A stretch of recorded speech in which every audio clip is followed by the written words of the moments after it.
कैसे हैं आप लोग। जैसे कि हम लोग बात कर रहे हैं प्लांट फिजियोलॉजी सेकंड के बारे में, तो प्लांट फिजियोलॉजी सेकंड में फोटोसिंथेसिस टॉपिक है वो हम लोगों ने स्टार्ट किया था।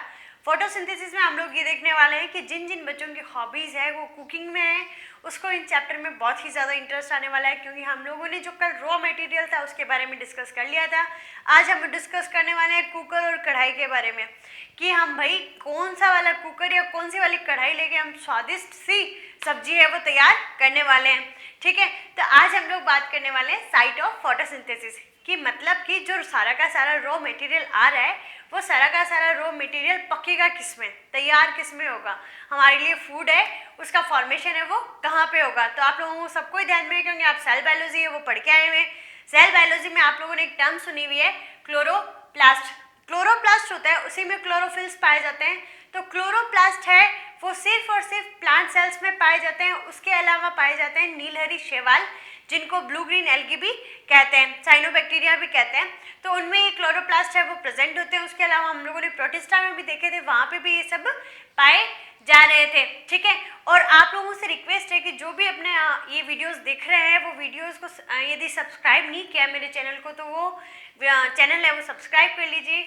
जिनको भी यहाँ पे नोट्स चाहिए, इंग्लिश और हिंदी दोनों लैंग्वेज के नोट्स अवेलेबल है, हिंदी मीडियम और इंग्लिश मीडियम दोनों के वीडियोस भी यहाँ अवेलेबल होते हैं।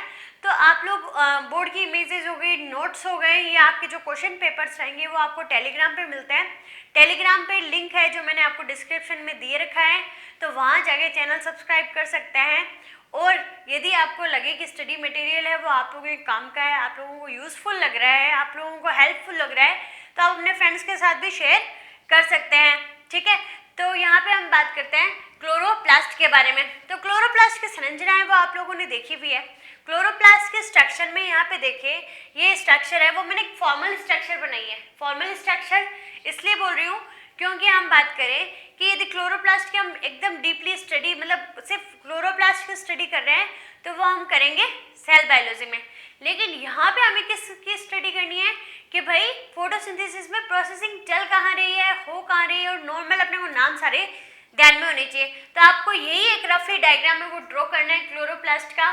तो क्लोरोप्लास्ट में आप देखिए, सबसे पहले आपको डबल मेम्ब्रेन है वो ड्रॉ करनी है। यदि आप लोगों ने सेल बायोलॉजी उसको बहुत अच्छे से पढ़ा है तो आप लोग मेरे को दो बातों के आंसर है वो करने वाले हैं। दो बातों का आंसर आपको ये करना है कि फर्स्ट आपका क्वेश्चन ये रहेगा कि सेल में ऐसे कौन से दो ऑर्गेनेल्स हैं जिसमें डबल मेम्ब्रेन स्ट्रक्चर होती है। फर्स्ट क्वेश्चन आप नोट कर सकते हैं।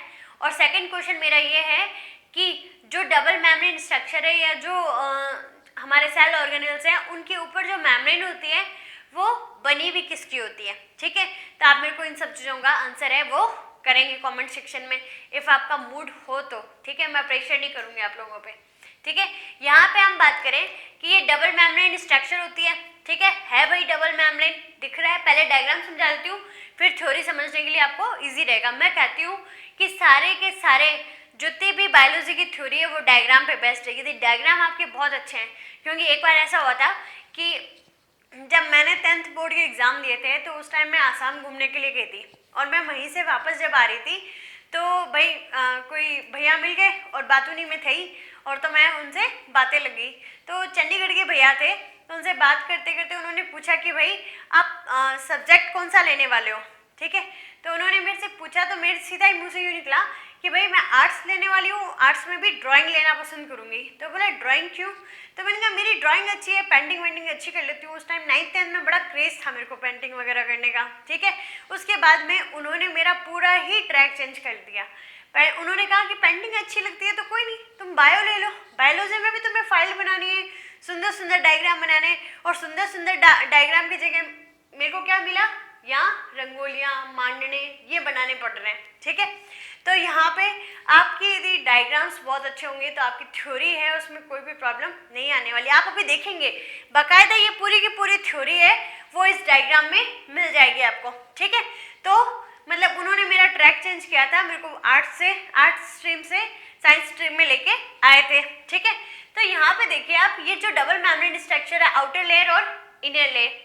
अब आउटर लेयर और इनर लेयर, हम प्लास्टिड की बात कर रहे हैं, क्लोरोप्लास्ट है ना, तो प्लास्टिड है वो 3 टाइप्स के होते हैं। ठीक है, तो इसमें हम क्लोरोप्लास्ट की बात कर रहे हैं। ये डबल मेम्ब्रेन स्ट्रक्चर है और डबल मेम्ब्रेन स्ट्रक्चर के साथ में यहाँ पे जो बीच में स्पेस है, खाली स्पेस है, ठीक है, तो उसको बोलते हैं पेरीप्लास्टिड स्पेस, जो चारों तरफ पाया जाएगा इन दोनों मेम्ब्रेन के बीच में, ठीक है। उसके बाद हम बात करें कि अंदर की तरफ कोई लिक्विड मटेरियल भरा हुआ है, तो उस लिक्विड मटेरियल को यहाँ क्या कहा, स्ट्रोमा, ठीक है। अंदर का जो पोर्शन है वो दो भागों में डिवाइड होगा। एक तो आपको ये दिख रहे होंगे सिक्के से जमे हुए कॉइन्स है, वो लग रहे हैं आपको, ठीक है। एक तो ये वाला पोर्शन है, ये कौन सा है, ग्रेनम। और जो लिक्विड फॉर्म में बनाया है, या हम बात करें कि जो इसका ग्राउंड टिश्यू बनाने का काम कर रहा है वो कौन है, स्ट्रोमा। तो स्ट्रोमा और ग्रेनम हमने बना दिए। फिर यहाँ पे दो ग्रेनम्स को जोड़ने का काम है वो कौन कर रहा है, स्ट्रोमा लैमेला, ठीक है, ये भी आपको ध्यान में। उसके अलावा यहाँ पे क्या पाए जाते हैं, उसके अलावा यहाँ पे थोड़ी बहुत मात्रा में है वो पाए जाएंगे राइबोसोम, और थोड़ी बहुत है वो यहाँ पे double circular DNA, double standard circular DNA वो भी प्रेजेंट है, राइबोसोम भी प्रेजेंट है। और जो हमने एंजाइम्स के बारे में बात किया था, रूबिस्को वगैरह एंजाइम है, तो वो भी सारे के सारे यही ऑप्टेंड होते हैं। तो यहाँ पे ये मोस्टली ऑप्टेंड एंजाइम है वो कौन सा है, यहाँ पे रूबिस्को है। अब आप मेरे को एक आंसर और कर सकते हैं यदि आपको आता है तो, कि रूबिस्को एंजाइम को एक्टिवेट करने के लिए कौन सा मिनरल न्यूट्रिएंट्स मैंने आपको समझाया था। आप मेरे को आंसर कीजिए इस बात का।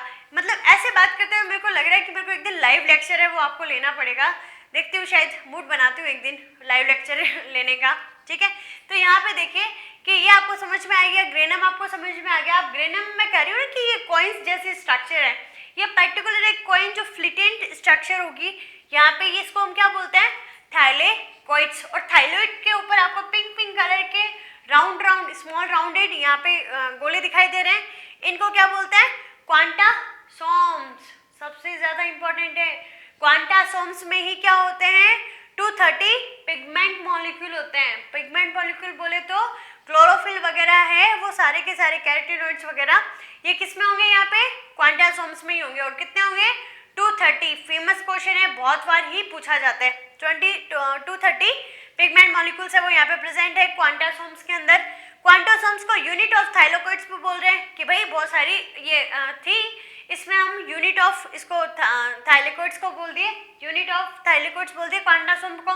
उसी के साथ में पार्क और पान, ये दो साइंटिस्ट थे, उन्होंने कहा यूनिट ऑफ फोटोसिंथेसिस, कि फोटोसिंथेसिस की यूनिट है वो कौन है, क्वांटासोम्स है।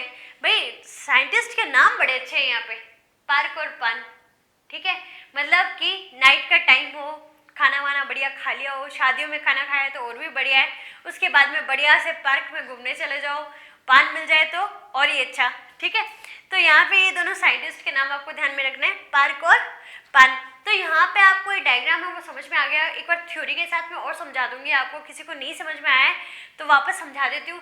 डाउट तो कोई मेरे से पूछता नहीं और मेरे पूछे हुए क्वेश्चंस का कोई जवाब देता नहीं, ठीक है। तो हम दोनों मतलब इक्वल हैं।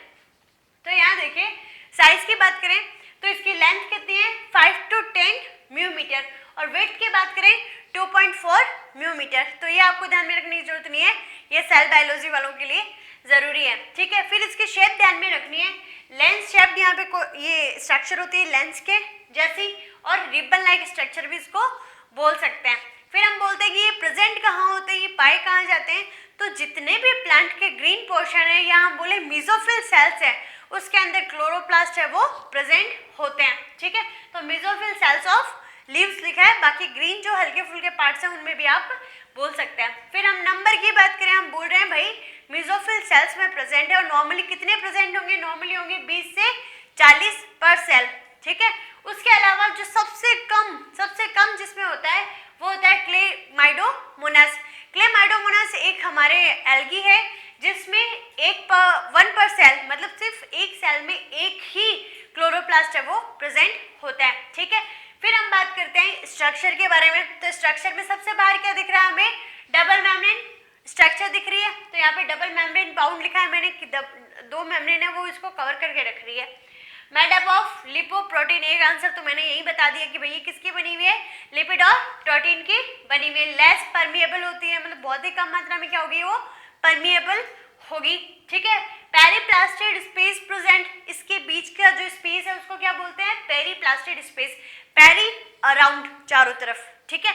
और प्लास्टिड, प्लास्टिड हम लोग स्टडी कर रहे हैं, खाली जगह तो उसको स्पेस बोल दिया, तो पेरीप्लास्टिड स्पेस है वो यहाँ पे प्रेजेंट है। उसके बाद हम बात करें स्ट्रोमा, हमने कहा कि अंदर का जो पोर्शन है वो 2 पार्ट्स में डिवाइड है, एक स्ट्रोमा और एक ग्रेना। सबसे पहले हम स्ट्रोमा की बात करें तो enzyme required for the synthesis of carbohydrate, carbohydrate के सिंथेसिस के लिए जितने भी एंजाइम चाहिए वो सारे के सारे एंजाइम्स है वो कहाँ मिलेंगे भाई, स्ट्रोमा में मिल रहे, रूबिस को मिल रहा है यहाँ पे, ठीक है, तो यहाँ पे मिलेंगे। उसके अलावा ये ग्राउंड टिश्यू बनाने का काम, मतलब जो ग्राउंड टिश्यूज बनने का ये जो काम होता है वो स्ट्रोमा में होने वाला है। Double standard circular DNA molecule है वो इसमें प्रेजेंट होता है, जैसे कि माइटोकॉन्ड्रिया है और क्लोरोप्लास्ट है, ये 2 ऐसे सेल ऑर्गेनेल्स हैं जिसके अंदर भी राइबोसोम और डीएनए है वो प्रेजेंट होता है बहुत ही कम मात्रा में, ठीक है, तो ये यहाँ प्रेजेंट है। उसी के साथ में राइबोसोम भी प्रेजेंट है, राइबोसोम 70S राइबोसोम और 80S राइबोसोम, 2 राइबोसोम होते हैं, तो यहाँ पे कौन सा वाला S राइबोसोम पाया जाएगा, 70S राइबोसोम, और मैंने बताया था S होता है वो स्वैडबर्ग यूनिट है, ठीक है। तो अब हम लोग बात करने वाले हैं यहाँ पे ग्रेना के बारे में। तो ग्रेना एक बोला है और यदि ग्रेना का ग्रुप हो तो उसको हम ग्रेनम कहेंगे, ठीक है।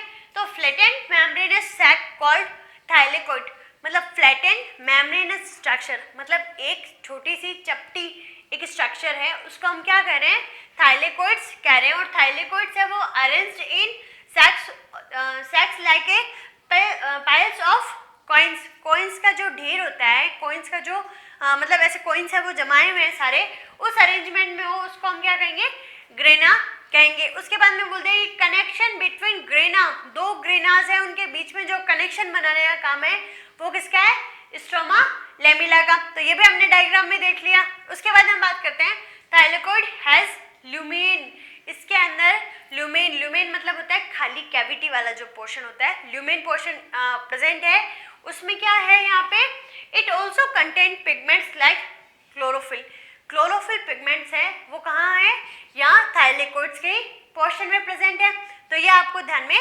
रखना है। तो यहाँ से आप लोगों का फोटोसिंथेसिस है वो स्टार्ट होता है, जैसा कि मैंने आपको कल बताया था कि यहाँ पे लाइट रिएक्शन और डार्क रिएक्शन दोनों चलने वाली है, तो अब आपको थोड़ा थोड़ा याद आ रहा होगा कि ग्रेना पोर्शन है वहाँ पे मैंने लाइट रिएक्शन बताई, और ये जो स्ट्रोमा वाला जो ग्राउंड टिश्यू वाला पोर्शन है वहाँ पे मैंने डार्क रिएक्शन बताई। तो आप लोगों को ये चीज़ें हैं वो ध्यान में रखनी है, और ज़्यादा से ज़्यादा वीडियो शेयर कर दिया करो, वीडियो तो आप लोग डाउनलोड करके देखते हो आराम से, ठीक है।